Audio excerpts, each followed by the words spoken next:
তুমি না তওবা করেছিলে? তুমি না শুধুমাত্র আল্লাহর জন্য সবকিছু ছেড়ে দিয়েছিলে? বুঝতে পেরেছিলে কোথায় তোমার আসল ঠিকানা?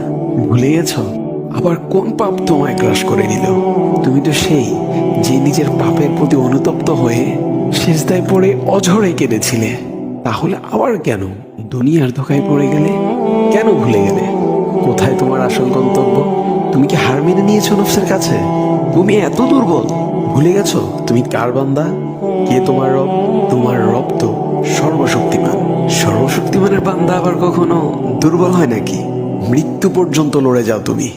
শয়তানকে দেখিয়ে দাও তোমার ইমানের পাওয়ার। শয়তানের ধোকায় পড়ে অনেক পাপ করে ফেলেছো, তাই নিরাশ হয়ে গেছো তুমি, তাই না? তুমি কি জানো না তোমার রব কতটা মহান? তিনি তো তোমাকে ক্ষমা করার জন্য অপেক্ষা করছেন। তাই ফিরে আসো সেই রবের দুয়ারে, যার দুয়ার কখনো বন্ধ হয় না।